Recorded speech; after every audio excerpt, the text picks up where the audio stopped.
Even more than dead, he has suffered a fate worse than death. His spirit and soul have been annihilated. Yes, Sanguinius, the Emperor's perfect angel, was indeed annihilated. His very soul was killed by his brother Horus Lupercal. But we've seen some evidence that aspects of it do indeed endure still. The Sanguinor and the Black Angel are believed by many to be shards of the soul of the angel. But we know from Carrion Lord of the Imperium that the Emperor stole the souls of the Primarchs from the warp. He subdued, coerced, coaxed, or otherwise made deals with entities of the warp and crammed them into genetically engineered super soldier bodies. And lately, there's been a lot of talk in the community about what entities it was that the Master of Mankind used to create his sons. One very loud voice online is claiming that Sanguinius is none other than Apollo himself. Loyal citizens of the Imperium, I am here to tell you otherwise. Because when it comes to Sanguinius, it was not a single entity that the Emperor used to create him, but at least two. And when it comes to who they are, well, Games Workshop and Black Library have made it completely obvious. The writing is on the wall. And this is where we must consider the Sanguinor and the Black Angel. They are separate entities, forever bound together in opposition and yet inseparably completing one another, like the yin-yang. But now the light and the darkness are separate once again, and that is why the resurrection of the angel is probably impossible. Autonomy of the entities that collectively make up his soul is not something they are likely to relinquish. So just who are these entities, and what is it that points to them being the constituent parts that make up the great angel? Well, that requires a disclaimer before we get started, as it is definitely going to offend a lot of people. If I've learned anything from doing this channel so far, it is that. So yes, this discussion will focus on such themes as religion, real-world religions, not just Warhammer faiths that exist in universe, the occult, demonology, horror, and history. I will try to approach it as respectfully as possible. No disrespect is intended to anyone's belief system. Okay. That said, the two entities that the Emperor used to create Sanguinius, if we follow all of the obvious clues, are Dracula and Lucifer. Let's look at the vampire aspect of him first, the Black Angel. And we can see in every trope ever that they've used for the Blood Angels the flaw that they have. They're vampires, 100%. The Emperor made them that way. And they contain within their legion all the darkness that comes with such a grimdark experience. They hunger, thirst, and need blood like the vampires that they literally are. Sure, they hide it all behind Gothic, Catholic-looking stained glass and architecture, works of beauty and artistry that are unparalleled. But deep down, the Ninth Legion is highly flawed, and constantly struggling against the Red Thirst, and falling toward the dark fate of the Black Rage. This is something they inherit from their father. We know from the novel The Silent King, when Ilyana Natase is speaking to Gilliman about the nature of gods and warp entities, that men can become gods. The warp takes in belief, and shapes it into actual entities. Dracula was not only a historical figure, a real-life prince who impaled 20,000 people and left them to rot and scream and die on his lawn, but became a huge part of human collective consciousness. From 1897, when Bram Stoker's book came out, to the modern day, Drac is a worldwide cultural icon, recognizable by nearly everyone, and his size in our collective consciousness is only growing. 40,000 years in the future, and he exists in 1,000,000 guises, across an imperium of 1,000,000 worlds. And on Baal, he is the Black Angel. In the Warp, the archetypal vampire, the Prince of Death and Gore himself, would then be a power unto itself. Dracula may not have become Khorne or Cain or a god on that level, but he'd be a demon-like entity of immeasurable power. Games Workshop has given us a lot of clues, too. Look at the armor of Asterath, and the armor of Mephiston. They're nods to Vlad Drac's armor in the Francis Ford Coppola movie, Bram Stoker's Dracula. Flayed skin, bared muscle-looking armor. Look at the model of Mephiston. He now is possessed by the Black Angel, as happened in the book Darkness in the Blood, if I recall correctly. He's dark now, and his powers are basically right out of Castlevania. The Blood Angel's recruits are made into Space Marines through a hellish trial process, but then they're sealed in a blood-filled coffin for about a year as the final part of the process. Some go insane and fall to the Black Rage during the horrific transformation into a Space Marine, and they are put down and exsanguinated. It's a blood sacrifice ritual, the blackest of magics. The cult of Sanguinius is really scary in a lot of ways. They're traumatized by the loss of their gene father on a genetic level. Because they are vampires and he's the father of vampires, Dracula, the death of Dracula is never a good thing for his servants and underlings. Not in any of the literature out there. Not in any cartoon, movie, comic book, or any other Dracula or vampire lore. It's always debilitating at best and nuclear level fatal at worst. Hiding their true horrific nature from the Imperium as best they can, the Blood Angels actually do have a secret that would see them put down, the way the Dark Angels think they do. Remember how Horus told Sanguinius that the secret of the Ninth Legion and its flaws was safe with him?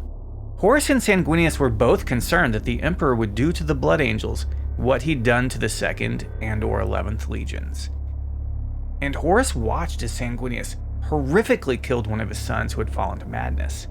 In Horus Rising, we're told that Sanguinius has black hair, but everywhere else he is shown or said to have blonde hair. I believe that both are true. He shows us the Gold Angel and suppresses the Black Angel. He hides his Draculated nature and his Draculaic desires, but occasionally they come out, or at least the few who can see his true nature, mostly other Primarchs or above, can see when he lets his guard down. Moments of passion or rage, and we see that aspect of him that looks more like Astaroth showing through. Look at how Mephiston's appearance changed when he let the Black Angel possess him. He's a literal super Dracula now in every way. But while it is quite obvious and pretty overt that the Black Angel is that aspect of Dracula that grew in the warp, powered by his own myth and legends, some even rooted in history, it's also pretty obvious that the Gold Angel represents something diametrically opposed to that in nature. Truth, light, hope, these are all aspects of the Sanguinor. But that doesn't mean he isn't an avatar of death, of war, of victory, righteousness, honor, and incorruptibility. The Gold Angel is literally the Gold Angel from the religions of the Abrahamic tradition. The first and most perfect angel created by God, Lucifer, the Lightbringer. And by the 30th millennium, Christianity, Gnosticism, Judaism, and Islam were long dead religions. The gods and entities, including angels, were deprived of believers and human consciousness feeding them in the warp. They were probably fading away, weakened or shadows of their former selves. Quick note though, in Islam the devil figure is a jinn, not an angel if I recall correctly. Let me know if I got that wrong. So Lucifer would have been no different than any other being in those faiths. Believers would have waned over millennia. Now whether it is true or not, a mistranslation of the Hebrew text led to some confusion about God's first and most perfect angel. In Isaiah 14:12, the King James Version translates a Hebrew word Hillel as Lucifer, meaning lightbringer, or morning star. The verse is a prophecy against the king of Babylon, who is presented as having a great fall due to his pride. Over time, early Christian writers and later interpreters allegorically linked this passage to the fall of Satan, which created the tradition that Lucifer was Satan's name before his fall. So this has mostly been corrected now, as far as the doctrine of many Christian traditions is concerned, and a concerted effort to separate the angel Lucifer from the devil or Satan is even currently underway. But there are sects, such as the Mormons, who believe that Lucifer and Satan are indeed one and the same being. Though the Mormon Church does also hold the belief that Lucifer and Jesus were spirit brother sons of God at one point, and they represent the two paths that a soul can go down. Because Lucifer is the devil figure in this faith, he represents the lack of free will, whereas his brother Jesus represents total free will. Lucifer wanted to make it so all humans achieved the afterlife, and so wanted to deprive us of our free will to disobey God. But Jesus thought free will was intrinsic to the whole idea, and good and bad people needed to be sorted from one another, with only the good making it into God's presence. Ultimately, Lucifer wanted salvation for everyone, and Jesus wanted it only for the chosen few who obeyed, leading to Lucifer's punishment and denial of a physical body, though his spirit was given this world to rule over and influence humans.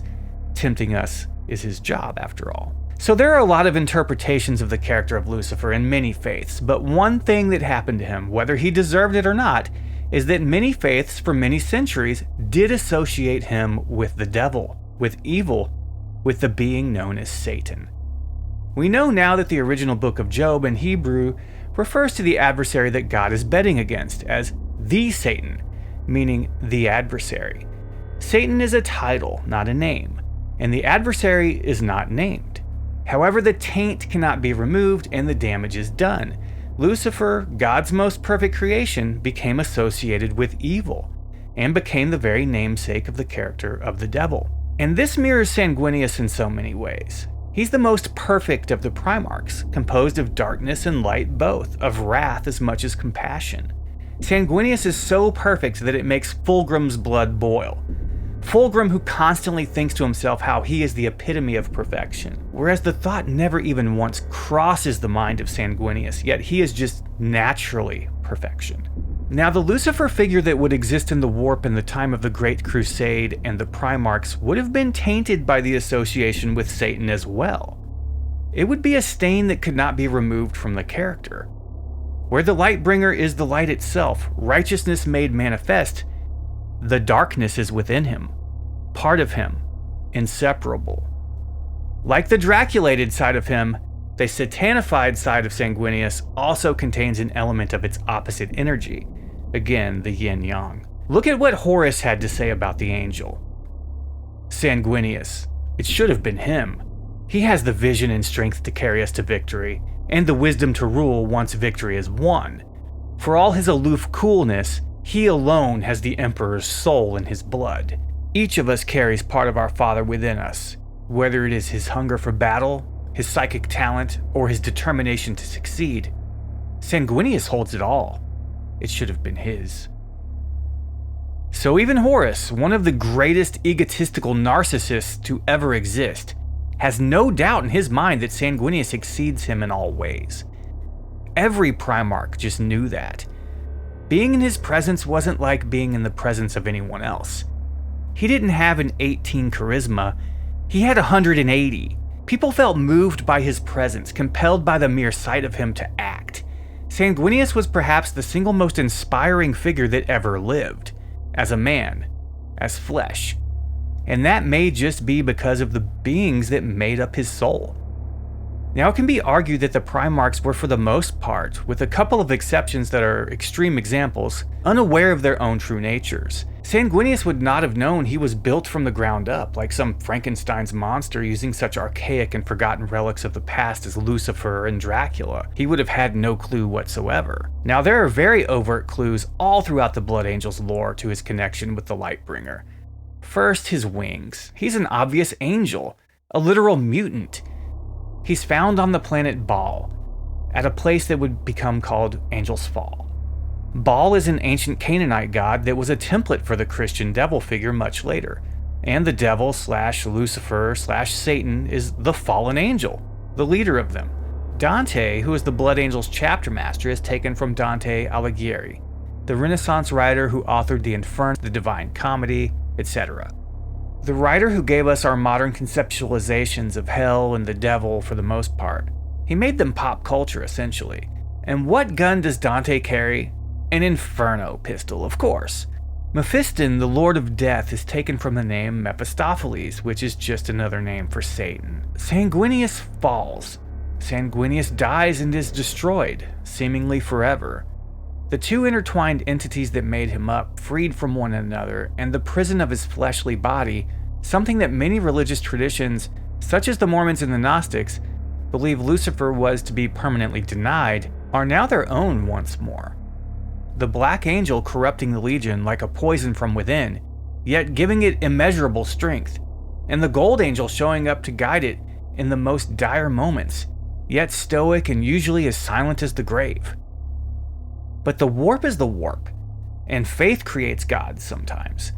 And since his death and annihilation, Sanguinius has become a god in all but name, an imperial saint with his own holiday, Sanguinalia, to which trillions or more people pray to. And that psychic echo is having an effect. They just aren't aware of his dark side and how that comes along as part of the package, though Mephiston is certainly sure of that now. As the Blood Angels desperately try to stall the Tyranids as the Great Devourer makes its way towards Baal, Dante considers that it will not be enough. Though he knows his Genefather is dead, and though he knows he is not a god, Dante still prays to his Primarch, hoping Sanguinius can hear him. From the devastation of Baal. "Can you hear me?" Dante thought. "Is the brightest son of the Emperor somewhere now watching me?" Sanguinius was dead 10,000 years before Dante had been born. He had prayed to him since he had become a space marine. The Primarch had never answered, but Sanguinius was not a god. Sometimes it was hard to remember that. At times the words of the Adeptus Ministorum sounded true. As if in answer to his doleful thoughts, a blaze of light shone from the center of the deck. A wind blew in all directions. Guns were raised, toxins bled, machine voices warned of intrusion, and the deck defenses were now online. Dante's hand gripped the handle of the Perdition pistol. His guard had their Angelus gauntlets pointed at the epicenter of the radiance, staring into the light unflinchingly. The light faded to reveal a golden figure, its armor almost the twin of Dante's, standing at the center of the hangar deck. "The Sanguinor!" boomed Chaplain Ordomeo from the far side of the deck. "The Sanguinor is here!" The activity in the hangar ceased all at once. Armor clanged on the deck plating as Blood Angels dropped to their knees and bowed their heads. The servants knelt beside them like children kneeling by their fathers at prayer, hands clasped so tightly their knuckles whitened. Dante did not kneel. The Sanguinor stared at him, broad wings of white ceramite spread either side of a face that resembled the one Dante wore. But whereas Sanguinius' face bore an expression of anger on Dante's helm, his mouth wide in a silent war cry, the rendition on the Sanguinor's was troubled with tears of gold rolling down its cheek. It was a mask Dante had seen many times before. Deliberately, the Sanguinor strode across the deck towards Dante. His sanguinary guard moved aside. They would not have stood in the way of the Sanguinor had Dante ordered them to. The Sanguinor came to a halt before the commander.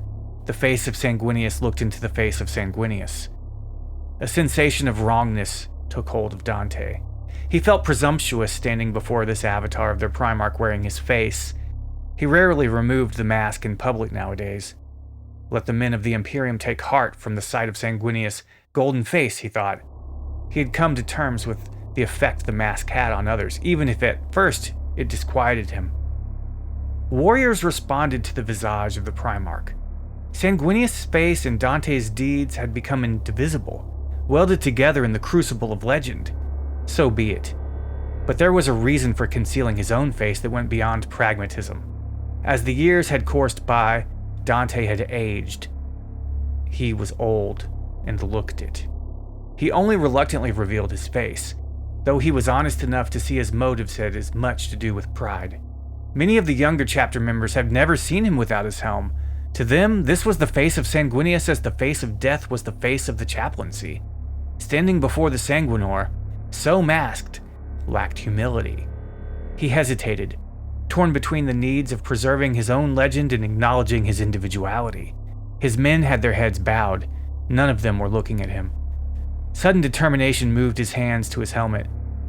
He disengaged its seals and removed the death mask of Sanguinius smoothly and quickly, exposing his face to the Sanguinor. A distorted version of Dante was reflected in the burnished chest armor of the Sanguinor. Dante knew it well. His golden hair had turned white as the Sanguinor's wings. The skins of ancient space marines became thick-seamed with shallow wrinkles akin to the cracks in leather. Dante had gone beyond that. Deep wrinkles covered his face, sharpening the fine bone structure of his Genefather to the point of brittleness. His eyes remained pale amber and clear as the morning, the same as his long-dead birthfather's eyes, but they were sunk into their sockets. The skin about the neck had begun to gather the first signs of loose folds. Without the medium of helm lenses, the Sanguinor appeared unbearably bright. Light shone from every surface of its armor. Once an Inquisitor had challenged Dante as to the true nature of the Sanguinor. Dante replied the Sanguinor could be nothing other than pure. He had come face to face with the being on many occasions. Always he felt close to his Genefather in its presence and comforted by his love for his sons. Almost like Sanguinius himself were there. The Sanguinor stared down at him. Dante was diminished by its gaze. "Why have you come, my lord?" Dante said, bowing his head. "Have I failed? Have you come to condemn me for this defeat?" The Sanguinor stared back at him in silence. In one hand it held its chalice, but it did not offer it to Dante's lips. Its sword was in his hand, but did not seek for Dante's neck. If it were there to weigh Dante's actions, it had not determined its judgment. Are these events the will of our Primarch? Is his hand at work here? There were no words. The Sanguinor was ever silent. Dante dropped his voice to a whisper. Is there hope? Can Baal be saved? Dante expected no reply. There was not a single record of the Sanguinor ever speaking. The presence of the Sanguinor seemed to swell and fill his vision with its purity and its light. Ferocious in battle, a great peace surrounded it now, and it settled on Dante like a blessing. There is yet hope, said the Sanguinor. With a rush of air it vanished. Amazed voices rose up all over the hangar. It spoke! The Sanguinor spoke! Voices called. Dante replaced his mask with shaking hands. Ordomael came rushing to him, his black boots ringing off the deck. What did it say? Never before has the Sanguinor said a single word. What did it say to you? He said, in his excitement. He grasped Dante's pauldron. It said there's yet hope, he whispered. He gripped Ordomael's arm and then turned to face the wider room. That there is yet hope, shouted Dante. His rich voice, unchanged by age, boomed from his helm, and he invested it with the confidence that his warriors expected. The Sanguinor has spoken. We shall prevail, his warriors cheered. The blood thralls broke into song at seeing so holy a sight. So we see how faith in the Primarch can literally, physically manifest one of the beings that make up his soul. It may not be the full Primarch, but that isn't what is contained within the body of Mephiston either. The two halves are out there, independent of one another again, but they seem to still be intrinsically intertwined and connected to the Blood Angels. And yet, irrespective of that, the ninth Primarch is now without a doubt also his own singular entity, not composed merely of the stuff from which his father, the Emperor of Mankind, crafted him, but his own being, sustained by belief in him, growing due to the imperial cult having such a devotion to him that he is a universal household name that is prayed to for guidance across 1,000,000 worlds. Death may have destroyed Sanguinius, but in a way, it is remaking him too. Like Dracula in Castlevania II: Simon's Quest, he can be put back together from permanent ultra-death. That is one of the vampire tropes, after all. How many times has Dracula been reduced to mere ash and dust at most, only to resurrect again far in the future due to some sort of mumbo-jumbo happenstance or coincidence? His dreams, his visions, scatter outwards, for he has no further use for them, and they are no longer his to own. They whiz away from him like shrapnel from a detonation, and like shrapnel they are sharp and lethal. The fragments are edged with his pain, his hope, his regret, his anger. Though he does not intend them to, they will cause great and lasting harm. Where they land, where they hit, they will do damage. From the End in the Death. The shards of the great angel fell, tearing through reality, through Terra, and through his legion. They still wound his sons to this day. Each one carries a psychic echo of his horrifying death, and thus each one carries a shard of their Primarch's essence. And there are plenty of those that make their way into real space in other ways as well, such as the crystalline statue of him that appears across the vengeful spirit. The Ezekarian assembled in Lupercal's court. Here, where the failed war master of the Imperium had gathered his lackeys and minions, Abaddon instead gathered his brothers and sisters. We stood beneath banners of imperial conquest, long since rendered meaningless by our betrayals. And in this great chamber where galactic civil war was first planned, we took a quieter counsel amongst the cobwebs. Horus had listened to cheers in here, with half of the Imperium chanting his name. We listened to the squealing of rats and the wet feasting sounds of things that had mutated far from their verminous origins. Whatever they were, they and the rats they had evolved from kept to the shadows. Sanguinius was there. Noble Sanguinius, Primarch of the Blood Angels Legion, was there in all his glory, and I saw Sargon hesitate upon entering. He considered the Primarch's manifestation an omen, and likely a bad one. Sanguinius was formed of psychically resonant crystal, as were all of the echoes of those slain aboard the Vengeful Spirit throughout its long history. Corridors and hallways across the ship were rimmed with those outgrowths, and they formed most frequently after battle or tumultuous journeys through the Eye. I had become accustomed to them. They had been the very first things we had seen when we initially came aboard the Vengeful Spirit in our hunt for Abaddon. They were mindless statues of hazy crystal, easy to dismiss unless one were foolish enough to touch them. They sang when touched, psychically offering numbed images and sensations of their deaths in last, useless gasps of a soul's energy. The phenomenon had briefly fascinated me, but I soon relegated it as beneath notice. Sanguinius had died aboard the Vengeful Spirit, and here his ghost remained, as the warp-saturated steel of the ship's hull resurrected the Primarch along with the other fallen. This was not the first time I had seen Sanguinius's crystalline shade. I had shattered it once, intrigued by the potency of the crystal shards, and one of them served now as the smooth pommel jewel of my force sword, Sacramentum. The crystal Primarch always regrew, sometimes here, sometimes elsewhere, just as the other crystal corpses across the ship always regenerated after shattering. Iskander Khan, from the Black Legion. Sanguinius is shattered, annihilated, destroyed, gone for good. And yet, just as the Sanguinor said, there is yet hope. The entire Imperium prays to him. His son Dante can call upon the Sanguinor. Mephiston uses the Black Angel in order to postpone the inevitable damnation of his entire legion. The Great Angel is truly in the hearts of his sons, so much more than any other Primarch. Sanguinius is truly an angel of death, not just in name. The strongest fighter, the most charismatic. The list goes on and on. It's almost like the Emperor knew he was creating a being that could possibly even rival himself. So he built in a pressure release valve, a means to temper the absolute perfection he was assimilating into his project. He almost had to give Sanguinius a fatal but useful flaw. Okay everyone, that's just my take on the Great Angel, one I have not heard before despite all of the obvious nods to both Dracula and Lucifer in the lore, the aesthetic, etc.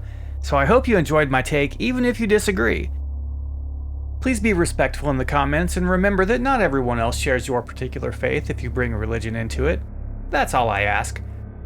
By the blood of the angel, for the Emperor! Don't forget to brush your Ovaltine.